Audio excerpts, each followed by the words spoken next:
Yo to the yo, this is episode 64 of Geographically Challenged, and today we have a very special guest. It is going to be Mr. Viridian, aka Eddie, aka Bowser Zero, aka Bowser Viri, aka Viri, aka come up with a fucking name, bro. It goes on and on. Yeah. What do we call you? What actually should we call you on this show? Viridian, just Viridian. Okay, we'll go with Viridian. Sounds good. But of course, this is episode 64 of Geographically Challenged. It has been a little while since we did the last one. Obviously, been busy. Missing Bleh, he's over in, I think he's in Poland doing EPL. I don't know. He could be fucking anywhere at this point. Seems to be all over the place all the time. So we're going to just rush this one out before Pilski goes overseas as well, because he's Mr. Famous at this point now too.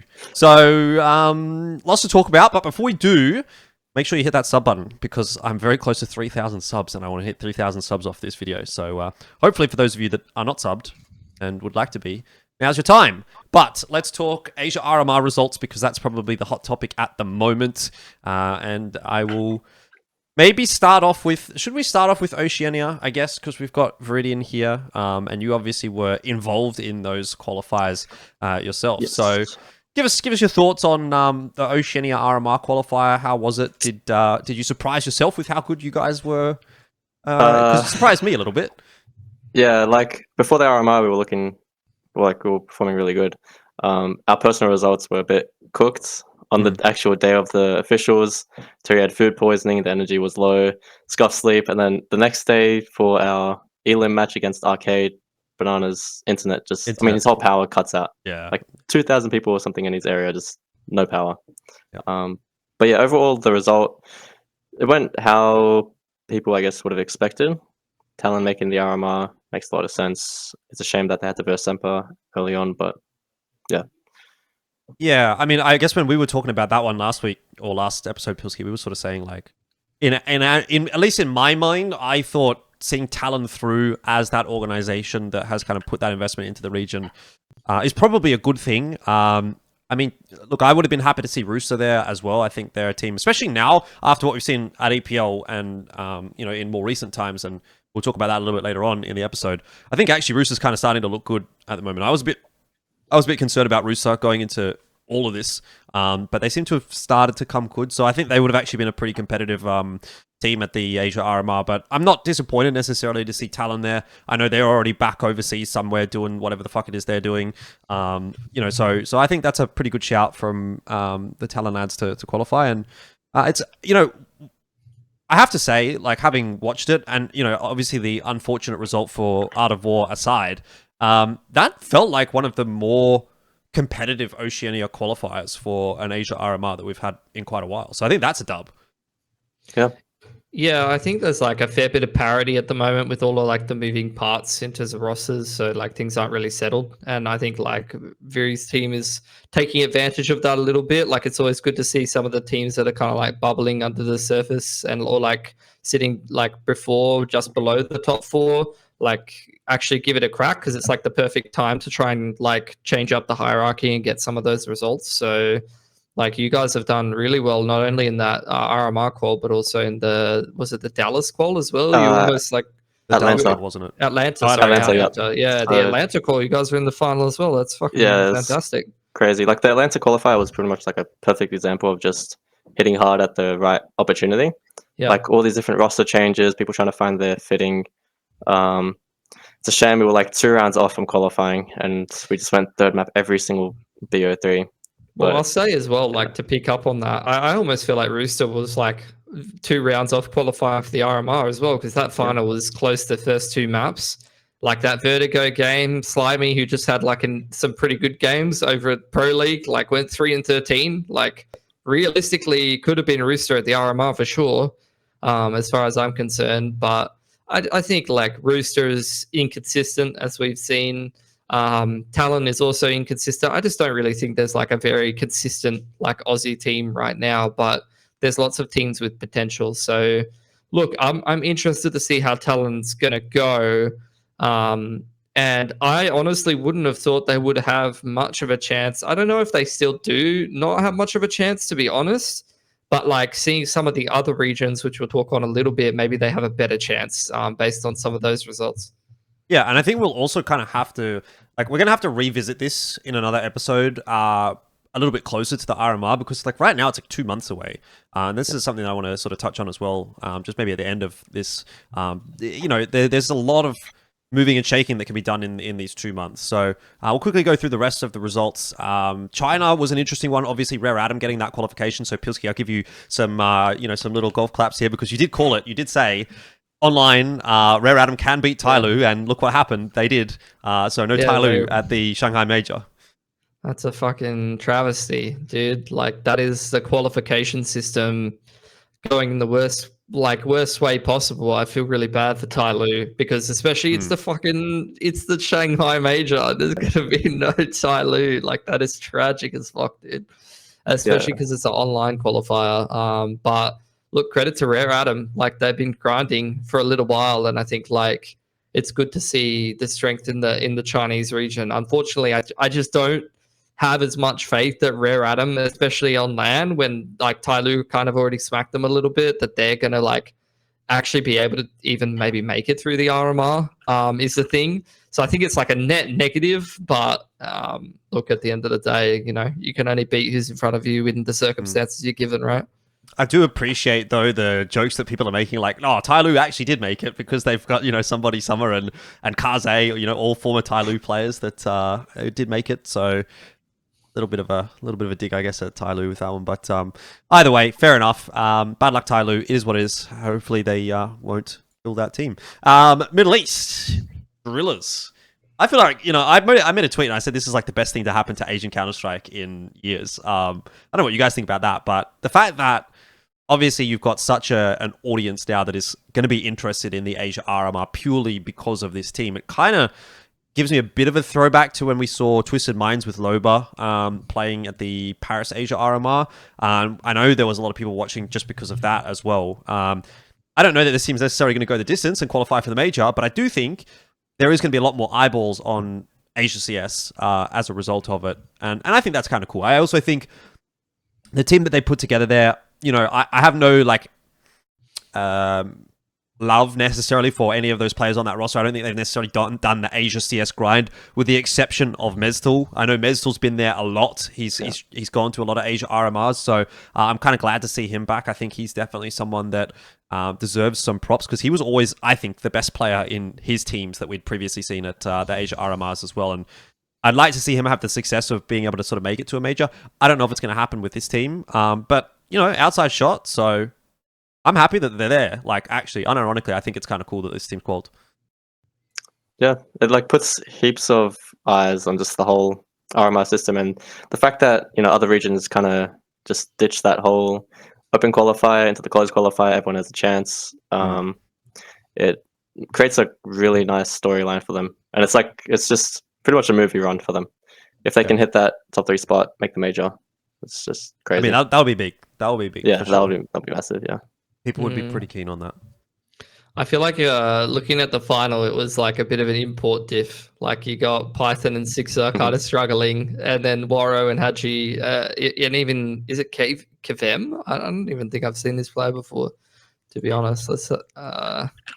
Before this, he's played on Monty, so he's got a fair bit of Europe experience.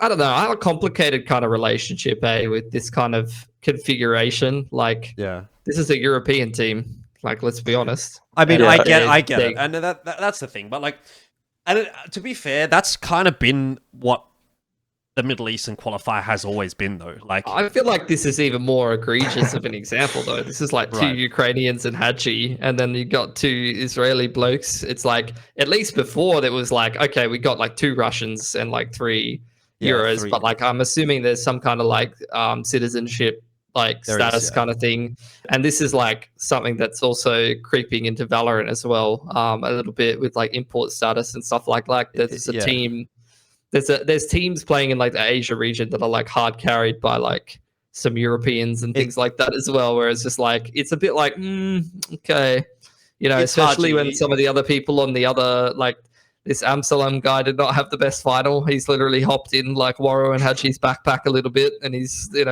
he's getting taken to the Asia RMR. So I don't know. I feel a bit bad for people that grind in the region, to be honest, because like their opportunities are not there now.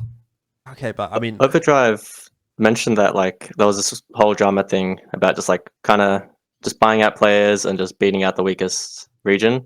There was Yes. a few topics about it. But yeah, like at the end of the day, that qualifier has always been pretty weak. Like the previous qualification was it GG How or the Tainted Minds? It was GG How last time and Tainted Minds the time before. Yeah. Tainted Minds, no, not Tainted Minds, Twisted Minds. Twisted. Twisted Minds were top 4 at the Paris Asia RMR, but that was an event where Malta got sick, couldn't play for Vertex. They did play against that team. You know, there was a few things in there. Like, they had a pretty dream run. But they did make top 4. So, you know, give them credit for that. But I think GG How didn't really do much at the last RMR. If I remember correctly, they got knocked out pretty quick. So it was 2 teams from the Middle East, and they both went out, I think, in last place, if I remember rightly. Or they played against each other for that like first elimination spot. Like, they both got eliminated 1 and 2 sort of thing. The thing is, like, I don't know. They're gonna serve a similar purpose where like they are gonna be like the dark horse team with some upset potential because they just have such quality players that have played like pretty decent competition in Europe, either tier 1 or like tier 2 in Europe, or tier 2.5, whatever you want to call it. And that makes them dangerous, like with upset potential. The thing that just rubs me the wrong way is like it feels like some of the Middle East players get deprived of opportunities as a result of these mixed teams. And this is not like really good for the longevity of the scene in terms of the scene's health. Is like if they went through to the major, you know, they're taking like opportunities away from organizations that actually invest in the region. If they don't, they're just going to disband. Whereas like if Rare Atom lose, they're not going to disband. If like Mongolz lose, they're not going to disband. If Atox lose, they're not going to disband. This team, like these teams just get made to just disband after they lose. And it's just like, I feel like that's so shitty. But at the same time, it's like, I don't know, mate. Honestly, I'd like to hear the opinion of someone who's actually from the Middle East region and how they feel about it, because at least it's some investment, like coming in to like build a team and give some opportunities to Middle Eastern players, but at the same time, it's kind of taking away opportunities from other Middle Eastern players. So yeah, it's hard to say. It's not as if these Middle Eastern teams are just random cunt teams. Like they used to be. They used to be like what you're saying, Pilly, but actually, like this Nom esports team's been around for a while. Superfuckers is the Spawns, KD69, and Doc core that we saw back in. That was the Twisted Minds roster from Blast. Obviously a couple of changes coming through there. Bravado Gaming, obviously South African roster. They've been kicking around a while. Onyx Ravens, which Ezram, Pokemon, and Tyke, I believe that's been a core roster for like 12 plus months. They've been, I've seen consistently trying to qualify. GG How we saw obviously at the last event, and there've been changes on that roster as well, but you know, there's still kind of the core of that roster too. So like, you know, I guess there is some semblance of like consistency coming through in the Middle East now, which is kind of good to see. But again, it does feel like even for us, they're still quite a bit isolated away from the rest of Asia. I still don't really like follow that as much as I do the rest of the Asia rosters. So. And looking at all the rosters that are participating in the qualifier, like it seems like all of them are kind of abusing the EU imports. Like they are, literally every team has 2 European players that is like in the top of that, except for maybe like the South African teams who actually are repping like South African players. Yeah, I mean, and I guess it comes into the grey area of, you know, who should actually be playing in this. We can talk about it. I think we can transition this into the East Asia conversation as well, because if we were geographically looking at a map, would we say Russia is in Asia? I personally would not. I understand why they're there, and I actually don't have any. I don't really have anything bad to say about GR Gaming qualifying here. By the way, I know that Mongolian fans, as soon as they hear this, are going to be like, they're fucking radar hacking, because that's what Annihilation said on Instagram. Guys, you can't just every single time a Mongolian team loses a qualifier say that they're cheating. That's the exact same thing that happened last time. Look, maybe they are, maybe they're not. Not for us to say, but at the end of the day, this GR Gaming roster has been playing in ECL Asia for like 12, 24, I don't even know how long. They've been playing there for a long time. So like they are as invested in this region as anybody else, and in fact, probably more than anybody else. So they do, I think, in some world, deserve to be in the qualifier, deserve to qualify, deserve to play at the Asia RMI. I have no argument against that. But if we're going to have an issue with some guys in the Middle Eastern qualifier coming from Europe, are we then going to have to go and say, well, GR Gaming as a Russian team, which is what they are 5 Russian players, although GR Gaming is a Hong Kong-based organization, I think. They, you know, should they be playing in the Asia qualifier or should they be playing in the EU qualifier?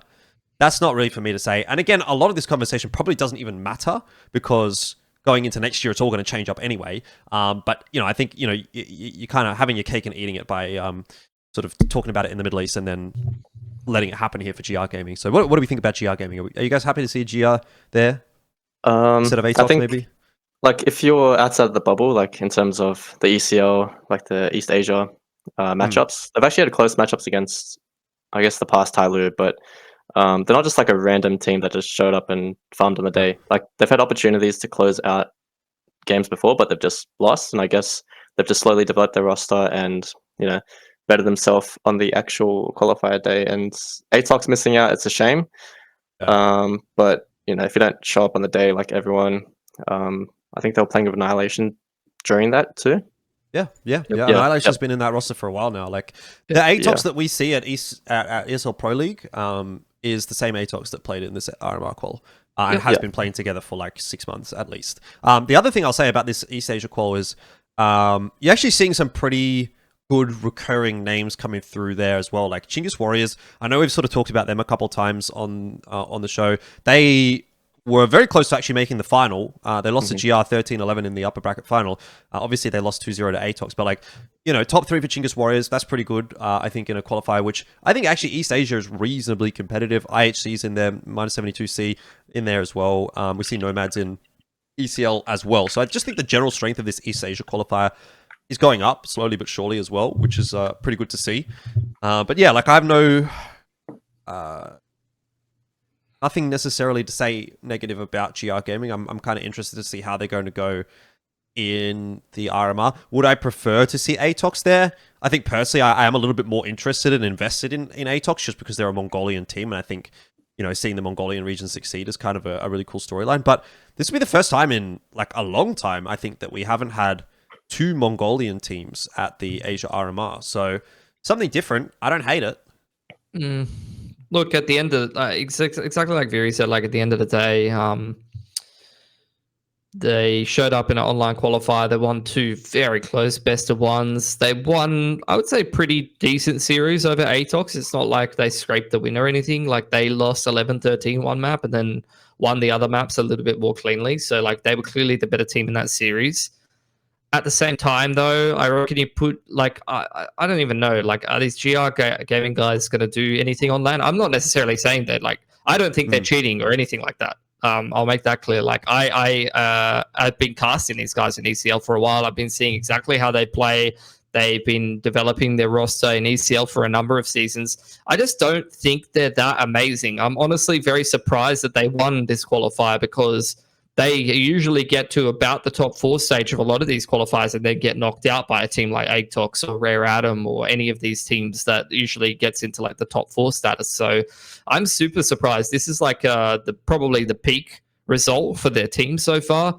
I just don't think they have the experience that ATOX has. And I know Chinggis Warriors fucks on LAN, so I'm kind of sad that Chinggis Warriors isn't on LAN. And I reckon if you played this qualifier on LAN, you get a very different result. But to be honest with you, I've been saying that about 1 million tournaments lately in multiple TAC FPS games, and, it's just not reality. So, look, the result is what we got.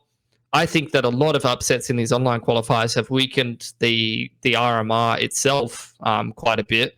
China, East Asia included. And that's a little bit sad, but, it is what it is. That's the qualification system, so... Yep. Well, last one to touch on then before we move on from the RMR is the Southeast Asia / Asia, depending on where you look at it. It's called different things, but it is really kind of like Southeast Asia plus India, kind of, as far as a region is concerned. We got Alter Ego, which I think is kind of cool. It's like the Boomer Squad, obviously, Bentet, Freeman, Zine, back in again. Again, I would have probably liked to have seen a God's Reign, maybe a True Rippers in there. Just to have an Indian representation, because I think, again, India has been a region that's kind of been crying out for a good result, but just can't seem to buy one. It's just not, they're just not there yet. It's unfortunate, but it is what it is. They got fucked, though. They got absolutely fucked. I know, there's no argument. There's no argument. You gotta win those. If you want to be going to the RMR, you got to be winning those. And they were not even close to winning those. Alter Ego, it makes me happy to see them, because like if it's like the washed up boomer squad and they like scrape through the qualifier and they're like, yeah, fucking whatever, it's like an Asia RMR, like, if it looks like they're not putting in the effort, or like they'll go if they want to, but if they like absolutely dumpster God's Reign to get to the Asia RMR, I might get like a little bit more excited, honestly, about their prospects competing in it, and they have a lot of experience. So yeah, they've also like been together for a bit, at least the core for that roster, because they were playing in that ECL tournament. Yep. So yeah, it's not like a random kind of just get together 5 players. No. Yeah. And Waste of Ammo played at the last RMR, didn't he? Yeah, he On did. the- Yes. On whatever the fuck that SEA team was called. So even he has like a little bit more experience, and look, that's like 2 Indo players.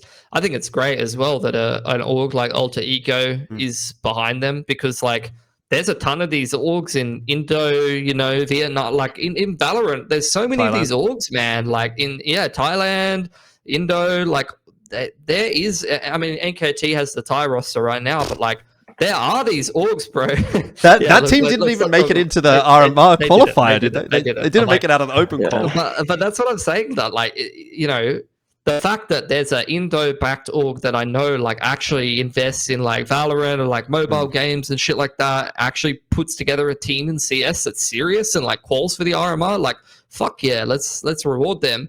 I feel a little bit bad for God's Reign, like, that, or like some of the True Rippers, some of these Indian orgs where like they're putting these teams together and they've been working on these teams for ages. But like, I don't know, bro. Like, if you're not getting the results here, like how long has this Indian scene been building up to this? Like something like an RMR qual, you'd be like, if they did qualify, you'd be like, fuck yeah, like that's the result I expected. But for them to be like working on this team for so long and then they just get absolutely fucked, it's that is one thing for sure. But like what you do have to remember is that Indian scene literally died before any other Asia CS region died. Like that Forsaken incident put them back 5 years, even over SEA.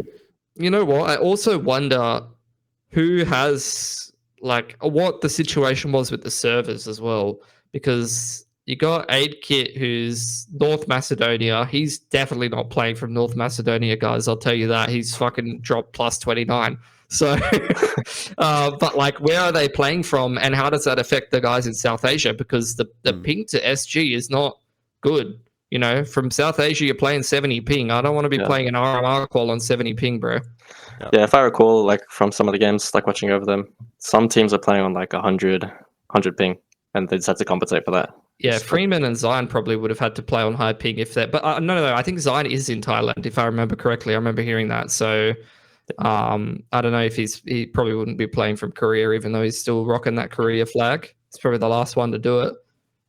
Yeah, who knows? Who knows? Anyway, look, I mean, we'll probably have a little bit more of an in-depth chat about what we think is going to happen at the Asia RMR in a month or so, when we've got a little bit more of a runway into the event. But I don't think there's much point necessarily having it now, because I think a lot can change over the next month. And that's the one thing that I wanted to sort of bring up here with regard to the Asia RMR. I think, is this the earliest there's ever been the Asia RMR qualifiers? Like this was like over 2 months out from the Asia RMR, and the only reason I can assume that being is that getting visas for China is not necessarily the easiest of things. There's going to be a lot of regions that are involved here that, like Russia, I think Russia and China are probably not the worst, actually, you'd think, just because there's some sort of diplomatic relations between those two countries. But I don't know, like Israel and China, is that going to be an issue? Ukraine and China, is that going to be an issue? Like we've got some guys that are from like all these random fucking regions.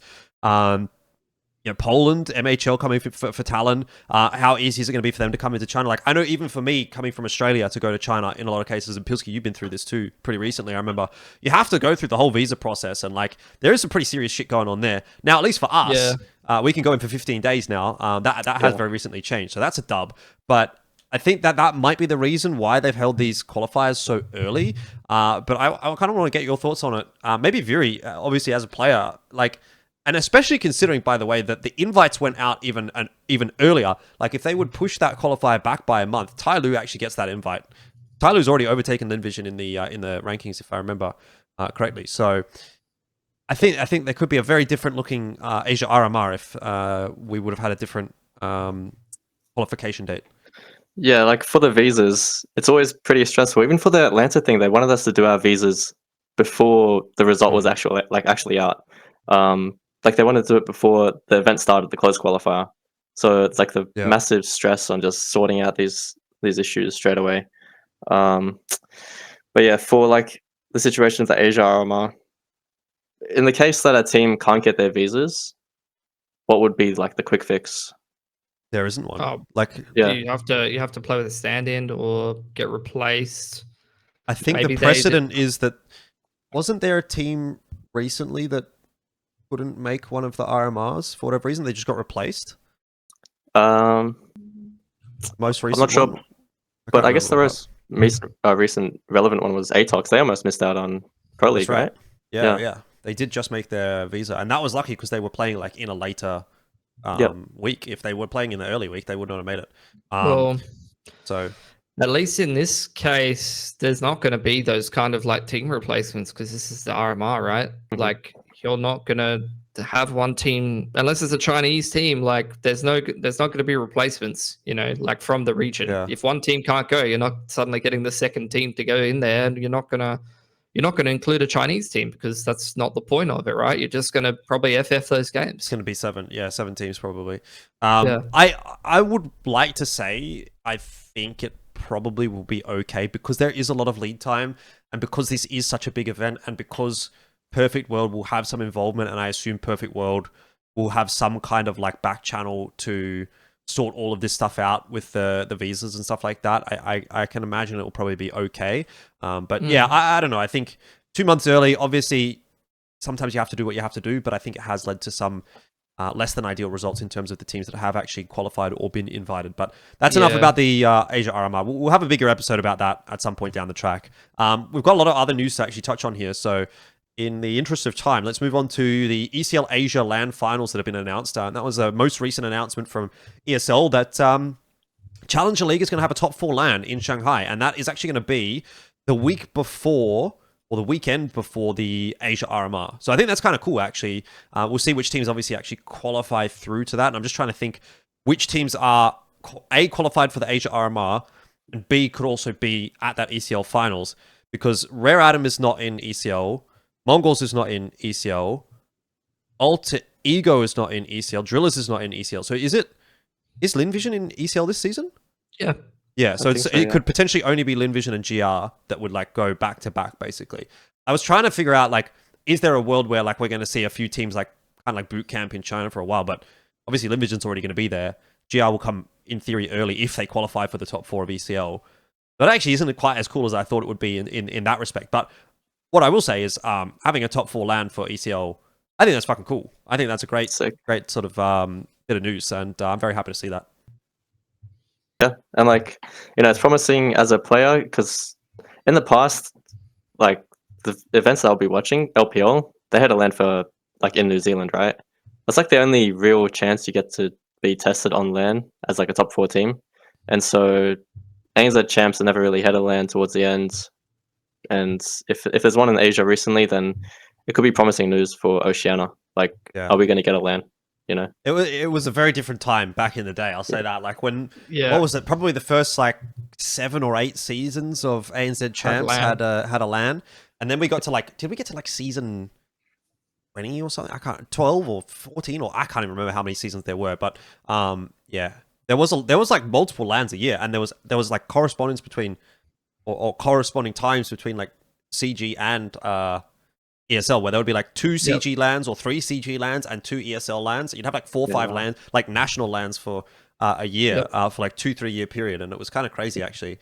So yeah, I mean, it is a little bit sad that that's not the case in Oceania, but like you say, Viri, I think obviously good news that this is kind of being put through for Asia. I think for the people that are like questioning if it will involve Oceania or if it will be a good sign for Oceania, I think I would say probably check yourself a little bit there. I wouldn't want to get too far ahead of myself in terms of that expectation. Personally, I don't get the feeling that ESL is really wanting to invest all that much into Oceania in comparison to Asia. I think they're actually kind of like, you can see if you're like looking at it, they're actually putting a fair bit into China, right? Like they had IAM Chengdu, they had offline qualifiers for IAM Chengdu in China.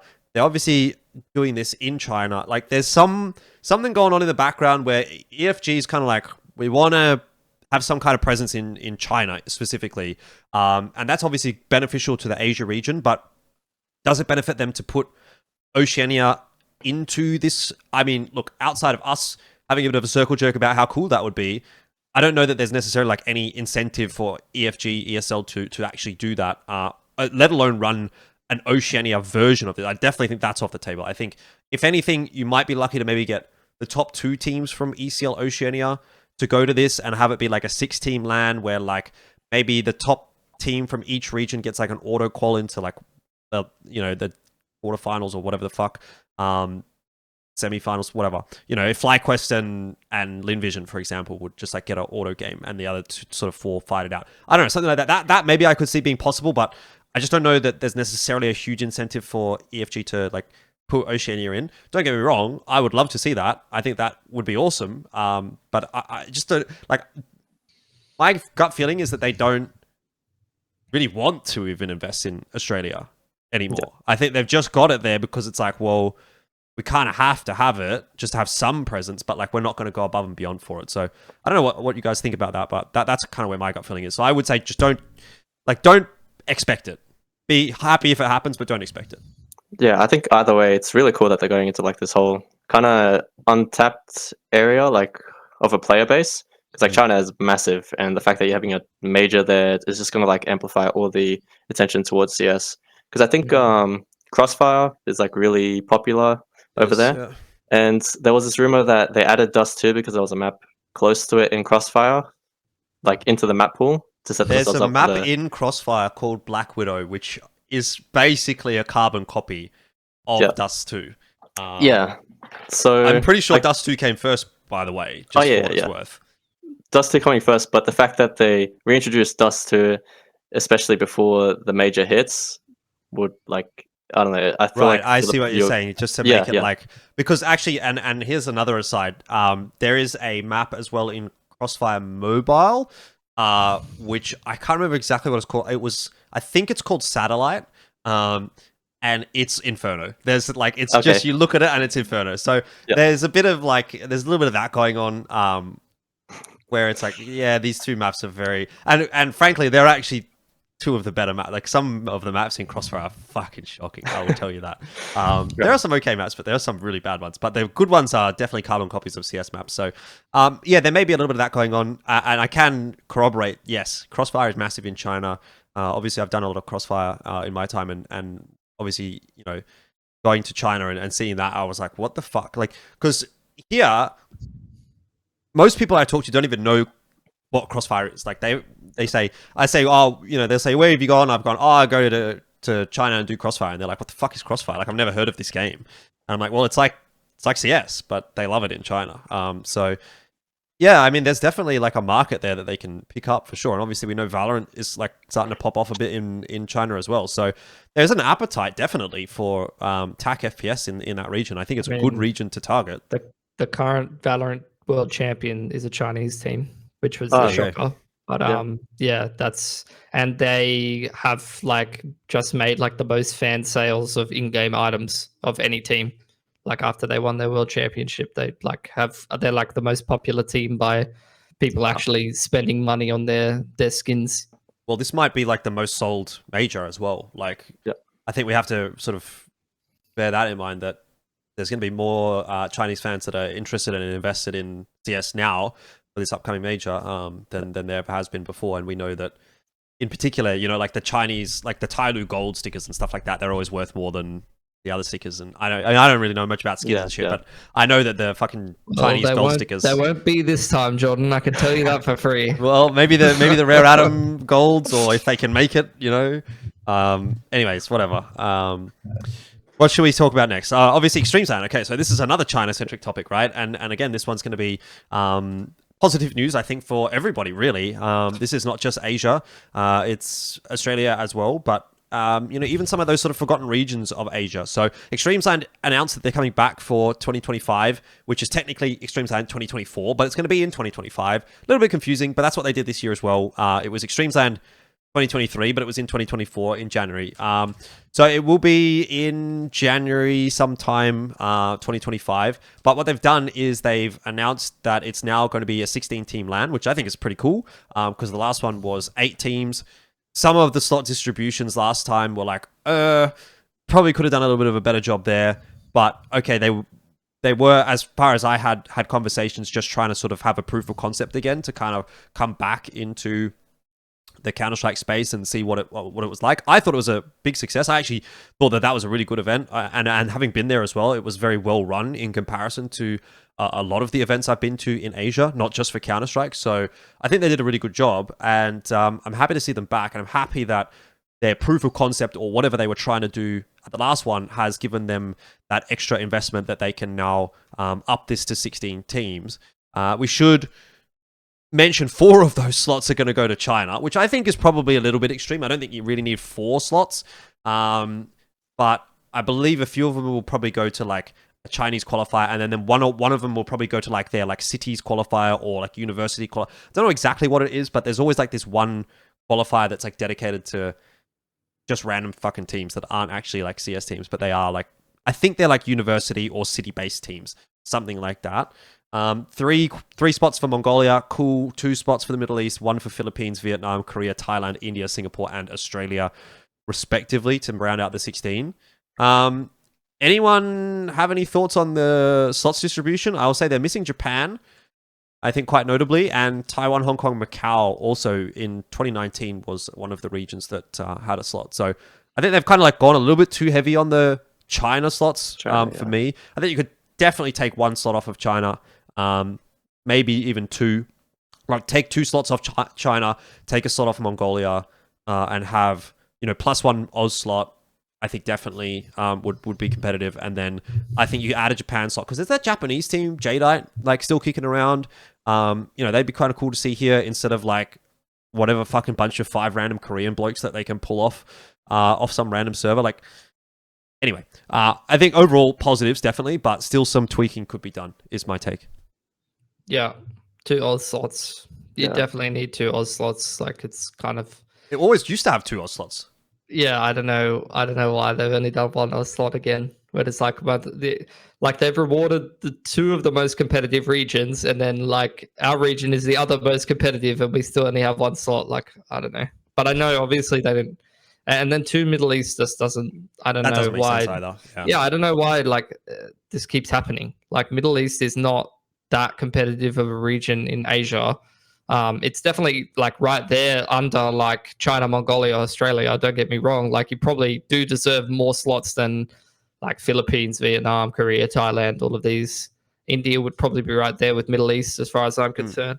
But yeah, like I don't know why there's only 1 Oz slot. Other than that, I'm perfectly happy with that. I actually don't even really take much issue with the fact that there's 4 Chinese spots, to be honest, in a Chinese event. 16 teams. Yeah. To be honest, yeah, fuck it. China's a really competitive region. Like China might be the most competitive region. If I get Rare Atom, I get a Tyloo, Rare Atom, Lynn Vision, and then I get a fucking Bromo or something. Like I'm chilling, bro. That's Steel Helmet, bro. Yeah. Steel Helmet. How have you not said Steel Helmet? Please make it stop, bro. Steel Helmet on land. Based. Bro, I'm just like, I don't know. I'm I had an analogy that I was going to say, and I've realized that like I should definitely not let that statement leave my mouth. So come on, man. I need a good short. I was just thinking there hasn't really been a good short. There hasn't been a really good clip yet.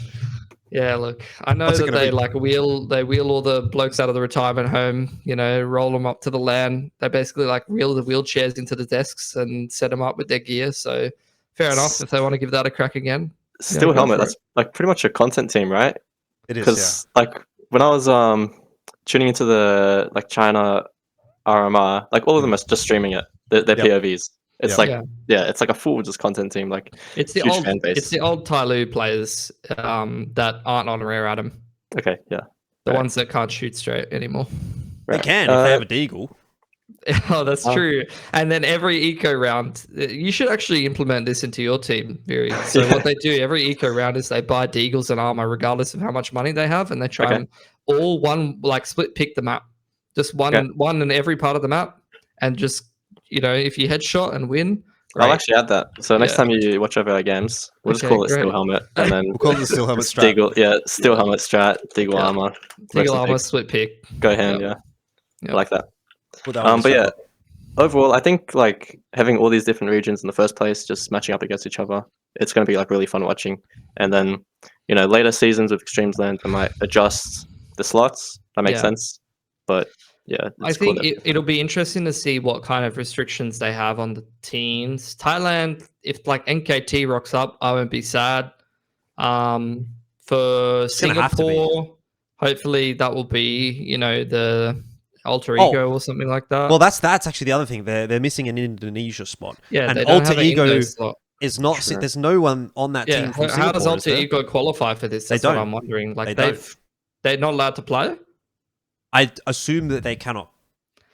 Like you got to let these guys play like one of the SEA slots. Like that would be. That's Jesus what they used to Christ. do, though. If you remember, it used to be like 3 SEA slots, 3 fucking East Asia. Like it used to be similar to the RMRs, but here it's like they're inviting. And again, like I think they're trying to do something a little bit different to what we would, in an ideal world, want from a competitive integrity esports standpoint. They want it to be like a every sort of place is like represented. Again, not every, obviously, with these caveats, but like they're like, oh, we know there's no scene in Korea. We know that there's no scene. Well, there is a scene in Vietnam, just for what it's worth. I was in Vietnam recently again, and I was talking to a couple of guys, and they're like, yeah, there's heaps of people that play CS. Dude, I even met a girl that was like, I play CS, and I was like, she's like, I play Counter-Strike. I'm like, how the fuck? You're have you looked me up and you're just trying to like tell me something that I want to hear? You know what I mean? Like, because in what world? And she's like, I'm really bad, but I play Counter-Strike. I'm like, there's no way you play Counter-Strike. You're fucking trolling me. Anyway, but so like there are people that are playing Counter-Strike in Vietnam. Apparently, it's just that they're not playing competitively. They're not trying to make teams. So I don't hate it. I don't know. I just wish like. The thing is, like, I am from I understand from the representation side of things, because definitely it's something they do much better in Valorant than they do in Counter-Strike. The thing that I'll say to the, like, not that they're watching this, but to the organizer of tournaments like this, or like IESF, or like, these WESG tournaments or whatever, is like, you're not saving that scene by giving them a slot. Like it never works. It doesn't work like that. By like giving a Korean team. What has that Korean team done since they played EXTREMESLAND last time? Like, Going back to Valorant. Literally, you're not stimulating the scene. You're not, like, because there's not a circuit. It needs to be a circuit. If you give them one slot for a tournament, they'll rock up and do shit. And then there's like a wasted slot. So I don't know. I just don't fuck with it, honestly. But, you do, you guys. I guess you can draw a comparison to like the IESF, right? Like you have all these players from their region, like region specific, like you have to be this nationality to compete for your team. And like, they play and then nothing really happens after that. They just take the opportunity, play, might get stomped, and that's pretty much the end of that. There needs to be something else supporting it outside of that. Like, I don't even know, like when Windigo or whatever and won WESG, they were okay in some other like European tournaments and shit like that as well. Or like, there needs to be something else happening than just like one fucking tournament. What about this question one? Viri, are we going to see Art of War at EXTREMESLAND 2024? Well, that's what people want to know. No, because wait, would you even be allowed to play though? Wait, is it actually? Like, how strict is the nationality? Because we got the Hong Kong boys on your team, right? And one Portuguese. That's what I'm saying. No, bro, they're not. Wait, is it actually restricted? Invite. I'm not sure if it's like restricted in terms of, like, is it the same style as IESF where you have to have? I have no idea. I don't know if it's nationality because, like, last year they had the Thailand spot and they invited NKT. And there was not a single Thai player on the roster. So it was like 2 Mongolians, a fucking Korean. Like it was like Dobu, Zerolt, Zine, whoever the fuck else was on that team. There was no Thai players on it. So I'm gonna assume it's just region. I think it might just be region. Yeah. Yeah, I'm looking at the list right now. I see KZG, Mindfreak, Semper have joined, Mantra Flow, some ECL teams, and yeah. I'm not sure if FlyQuest will play it or if it clashes with any other event. Maybe Atlanta. It is in 2 weeks. Yes. The open quals is in a week and a half, and then the closed quals in 2 weeks, basically. Okay, so it's going to clash with Atlanta because close qualifier is on the 5th and 6th of October, Correct. and yeah. Atlanta's 4th, 6th. So you won't be seeing that'll be- Rooster or FlyQuest. That makes things interesting. Yeah.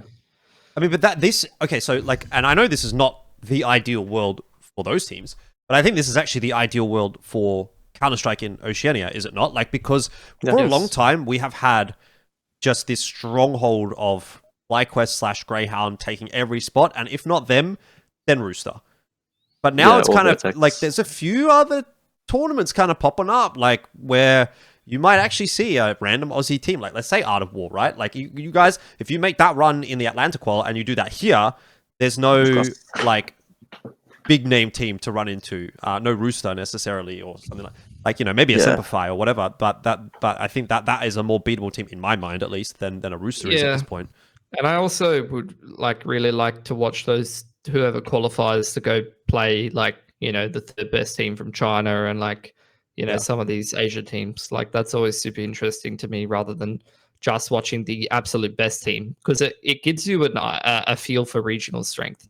Like if I get to see like the third best team from Australia, like that's what I wish the Asia RMR was, to be honest. Like you usually get the top 2 teams or whatever, or like the top team, but like I always thought it'd be super dope, especially for the strong regions, to like have the best 3 Aussie or best 4 Aussie teams, best 4 Mongolian teams, best 4 Chinese teams all playing the same event.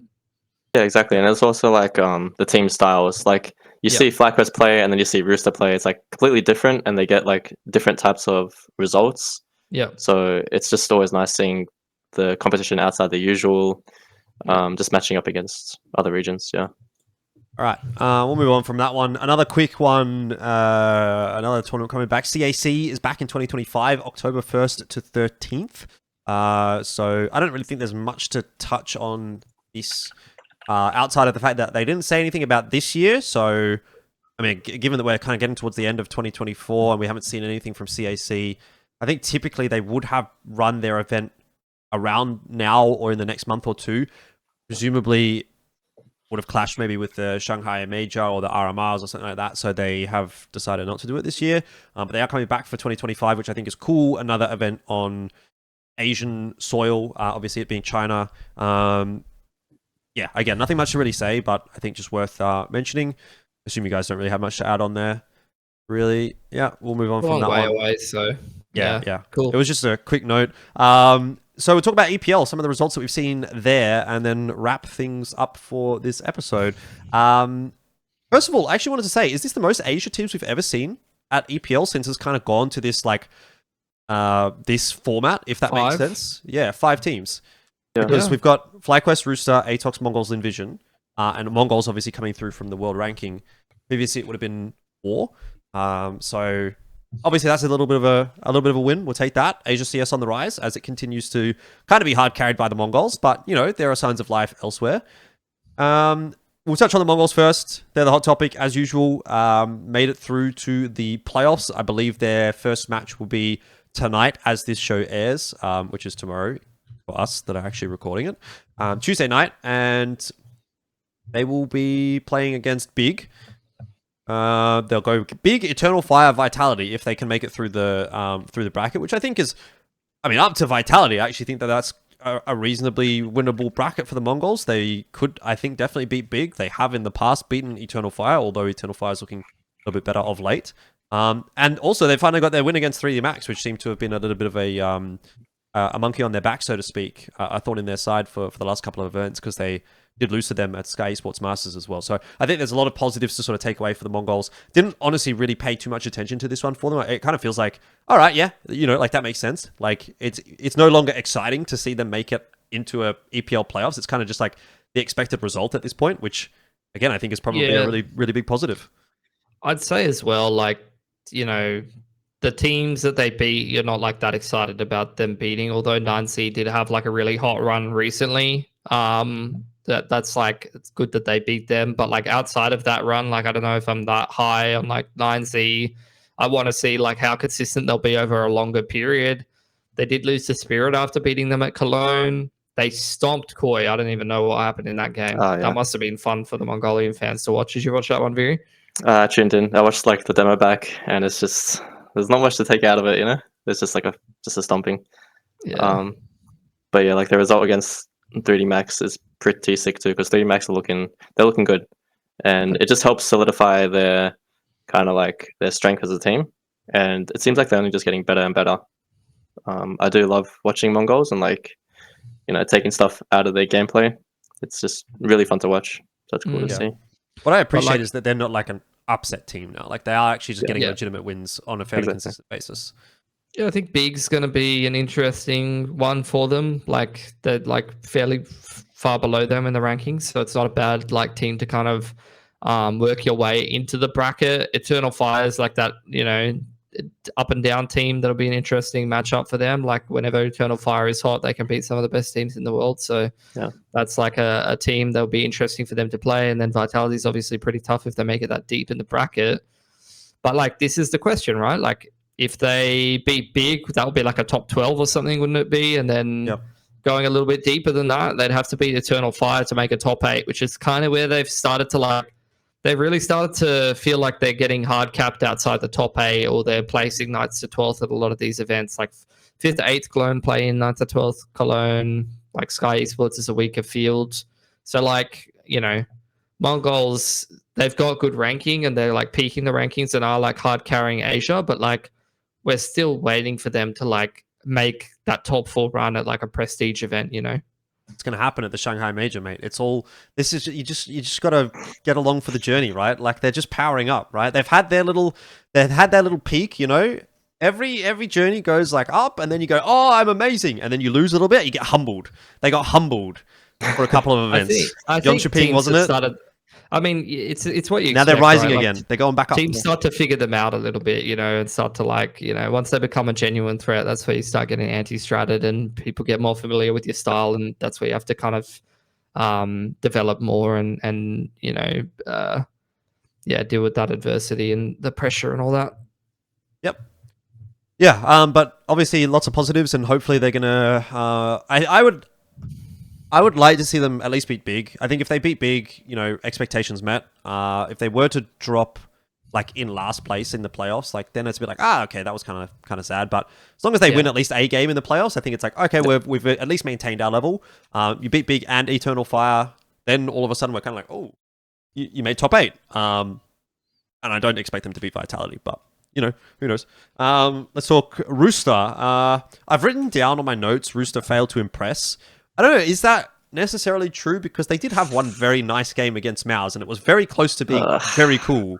It's fucking hard. But they did lose. I think I have a decent they had a good showing against Mouse, but for Mouse, I think they brought it up too. They had a lot of holes in their gameplay. So Rooster, they were good to punish that, and it's good to see them not be nervous and just go into their own shell against such a big team. They gave it a fight, right? And then I heard Torzy had 100 FPS, tech issues on the first 2 maps, so he wasn't able to perform at his best.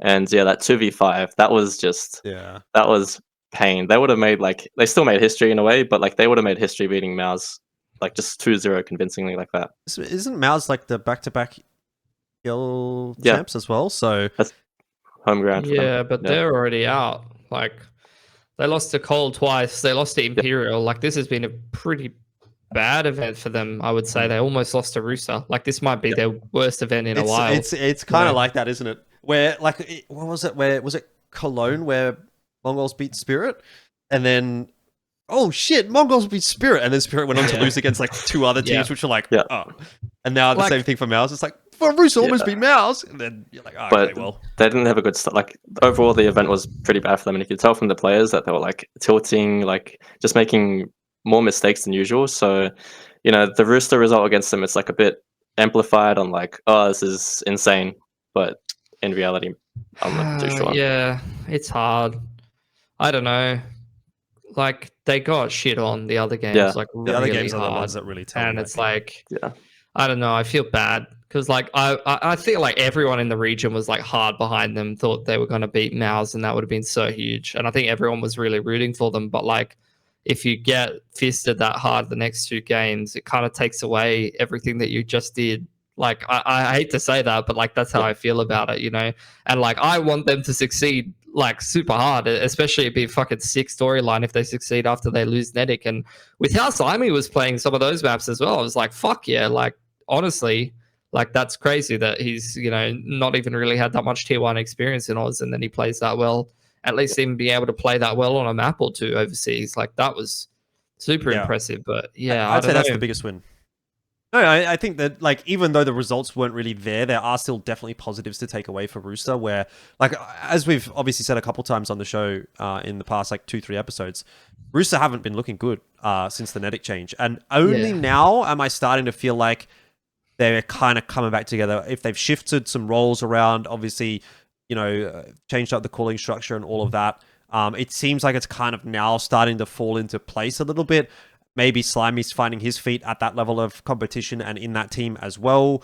I think this is probably the best Roosters looked in quite a while. So that at least I will take away. It's so hard because they're like they're so inconsistent, and they're like there's still so much talent there, and they're just like so fucking close, like almost there. When they look good, you're like, yeah, this is what they should be playing like. But then they're just all over the place, like massive peaks and troughs. It could be very like hit or miss with them, and it really comes down to, in my opinion, like even playing with them in the past, like just the environment or just the communication on the day. Like if there's no tilt and like the comms are higher, then they play their best. It's like very active and everyone's on the same page. There's less kind of like leaks on the map. But yeah, then you got the complete opposite where, and this happens often where they start slow in their games and then they have like these crazy comebacks. Like, it's really hit or miss with that team. Yep. But that is just how they do it. That's the Rooster way. Speaking of, I guess we can talk about the FlyQuest way, which typically is go to the event, win one game against a team which is kind of like, well, that wasn't that exciting, and then lose. And, you know, you get your win, and that's it. That's cool, but nothing really too much to sort of write home about there for FlyQuest. I think it was the same as last season, VPL. Was it Orcs or something? They beat Orcs, some fucking Polish team. That was like, who close. The fuck cares? But you got your win, and then you get knocked out next game. Same thing here. They get their win, and it's like it's against Lynn Vision, so it's like, well, Lynn Vision's not exactly in the hottest state. Although, again, we'll talk about Lynn Vision in a sec. They looked a little bit better, I'd say, at this event, but not too much to really take home about for FlyQuest. Apart from, you know, maybe that's a positive sign going into the Asia RMR that they have gotten that win over Lynn Vision in the back pocket, so they'll be maybe feeling a little bit confident about that, because especially knowing that was a matchup that they struggled with last RMR. I don't think there's much to really say here for FlyQuest, but actually, you know, obviously Pilly and I have talked about it to death. So Viri, this is your opportunity to sort of say what you want. Yeah, honestly, I think it's pretty scary, especially going to the RMR. Like, you would think against Lynn Vision they would have a convincing win, but overall, and especially recently, they've had like really close games where they can just close it out. But then when it comes down to those just weird buy rounds, they just fumble. Like it happened in FaZe against, it happened against FaZe at EWC. I think they almost won that matchup, but then they lost on Anubis. The big and then, game as well. The big game with the fucking random like 11-1 and then almost bringing it back. Like they're all over the shop as well. Some of these series. Yeah, and it's like some of the players are not on form right now, and it could come down to like the overall structure or something happening in the background, because it's just like Ali is obviously been just not performing like consistently, right? And it's like down to them to figure out why that's the case. They brought in I think they brought in an analyst recently to help them out. Yeah. So they're trying hard, trying to figure things out, because you know, if you're having a close matchup against Lynn Vision where they could have lost that, it wasn't convincing really.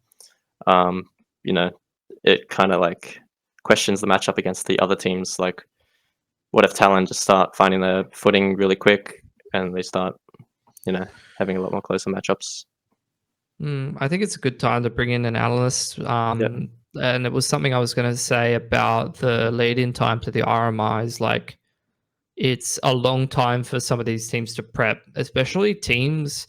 And that's a scary thing as well. It's like, you know, if you're FlyQuest, you're playing Pro League into Atlanta, into the RMR, these other teams are not playing in anything. There's no tape. There's no like film of what they're up to. So some of these teams, like they're not going to have as much prep time.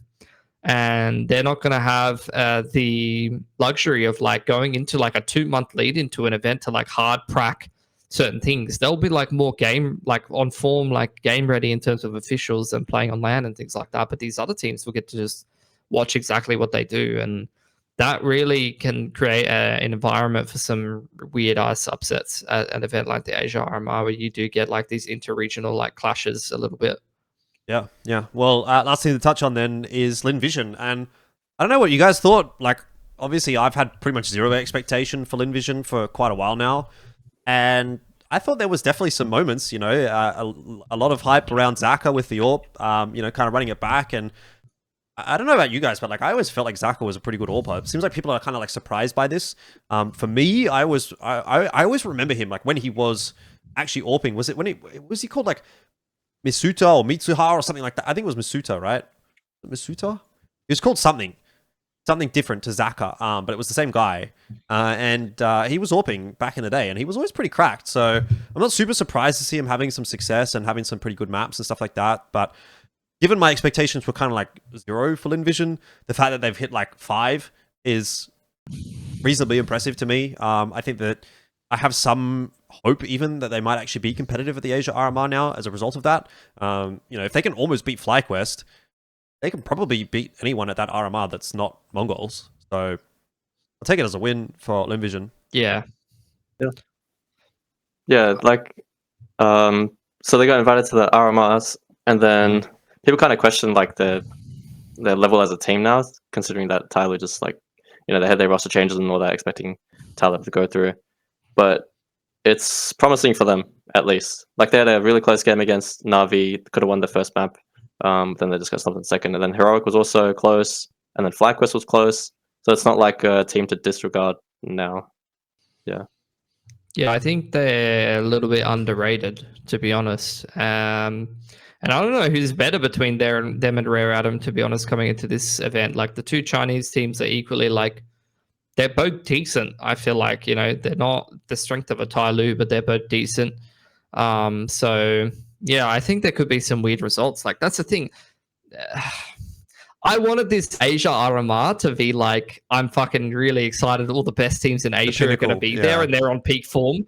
It more so kind of feels like, to me, you have like a bunch of teams that are a bit mid. You know, like you got GR Gaming, you've got like Rare Atom and Lynn Vision that are both mid but decent. You got FlyQuest that's not in form, and then you got Talon that's like just come together. Like, this is gonna be a weird fucking event, I feel like. You know, and it was even like looking at Koki's post where he's like, wow, look at how competitive Asia is. Like, I'm excited for the RMR with like the fact that Atox lost to GR Gaming. And I was just thinking to myself, like, I'm kind of like, I don't know, as like an Asia CS fan, I don't know what the fuck to think. I'm kind of like not excited for this event, because I feel like this should be like the Asia event where like everyone's in peak form, but I feel like everyone's kind of mid right now, and that is like outside of Mongolz. I feel like Mongolz is going to fist this event. Like, this is the they didn't lose the map at the last event, and I think did they like barely drop? I think the closest map or something like that was like maybe a 13-5 or something like that. The level between Mongolz and the rest of Asia could not be larger right now. That's how I feel. I don't know if you guys follow League of Legends, but it's a canyon. If you've ever played League or any kind of MOBA, like, you know, do you ever say this in other games, like maybe in Valorant, it might bleed through, like, what would you say, like a fucking jet gap or something like that? Like, if you have like an entry fragger that's just like better, like on their team than your team, you say there's a gap, like entry gap or like AWP gap, AWP diff. Yeah, in League of Legends they say like top gap or something like that. But if it's a really big gap, they say canyon. It's top canyon, so it's like kind of Mongolz canyon going into this Asia RMR. We'll see. But what makes me a little bit sad about that is because this is the last, in theory. You know, the rumor is that the RMRs are not coming back in the same form that they are maybe in 2025, or that there may be one more and then that's like kind of it. You know, I think that there's a lot of worlds where you'd want to say, like, going into the Shanghai major, maybe the last RMR, like, you'd want to see like the best of the best. You'd want to have like a absolute banger RMR, just to be like, we ended on a high. And I'm kind of there with you, Pilski, where it's like, I think it's going to be good. I think it's going to be interesting, but I don't think Mongolz is our only hope. We're all holding on to Mongolz for dear life. the other team, is it 2 or 3 through to the stage 2 RMR 3? Bro, I reckon 2 or 3 are both going to get fisted by the other regions like pretty fucking hard in the main stage, unless they like turn around their form something crazy in like the if Asia Tyloo RMR. was there, at least Tyloo we was would there, have bro, 100%. we would have the hopium. We don't know that they're going to be good, but we'd have the hopium that they would be good. Yeah, I just don't. I don't even know, unless like somebody like revitalizes his form. That would be something. Yeah, like I was expecting Tyler to go through, and I would have picked them to actually qualify. Like that team is looking really good, and it just looks really like mundane with the majority of teams now competing against each other. I don't know. I hate to be the pessimist and shit, but like I don't know. I like to keep it real, and that's just how I feel about it, Yeah, Fair hopefully enough, FlyQuest they can just like they I'd should love to be at the proven high wrong. level. Yeah, exactly. And like FlyQuest, they should be at that level where they convincingly take that spot. Like there's 3 spots now. Like who are they going to be struggling against? Just obviously Rare Adam and Lynn Vision, Mongolz. maybe I could Lynn see. Vision apparently. It's like those are the top 4. I would say would be the top competitors. Yeah. Yep. But who knows? Really Like this Drillas team, like fuck knows they what could could upset. happen. Honestly. Yeah, legit. Like with the weakness of the field, you could legit just see like the 3 times Euro mix. Warrior drops 100 ADR every game, and they just fucking go to the major. Legit. And then Onipixel, would he be there as a coach, like in person? I think you can't not go he if he should calls be. to the major. Like, come on, bro. He should be. Yeah. Dude's got So it might fucking be- all the money in the world. Like, you're telling me you're not going to just fly business class to fucking Shanghai just to fucking live the party life? I don't know. Anyways, we'll wrap it up there. Been in just a bit over an hour, so yeah, good episode. Don't know when the next one's going to be. Pilski, you're overseas for what? How long? 2-3 weeks, right? No, legit. Like 5 days. I'll be here. All right. Well, probably when Bleh comes back, maybe 2-3 weeks, we'll do another episode, talk about expectations for the Asia RMR and whatever other news sort of drops in there. Viri, thank you for coming. You have anything you want to say? Thanks the for having mind me on the is show. strong, the blade is sharp. Fucking Some this and Sun Tzu that, whatever. quote. Yeah, some random bullshit that you come up with. No, just thanks for having me on, and then thank you everyone for supporting myself and also just content creators in general, like in the scene. Jordan's been just posting heaps of content, and everyone just be busy doing their own thing. So yeah, it's really cool to see, and it's an honor to be on this show. Having been watching it in the past, just love all the content. Good to have you. We'll put a link to your YouTube and Twitch or whatever in the description box below if anyone wants to go and have a look at... dude, it's late, man. I need to go to bed. I'm 30 years old now. 10:30, I'm fucking done. We'll wrap it up there, guys. Thank you very much for watching. Like, comment, subscribe. buymeacoffee.com/Elfishguy if you are so inclined to spend your hard-earned cash on us. Otherwise, we'll see you in the next one. Goodbye.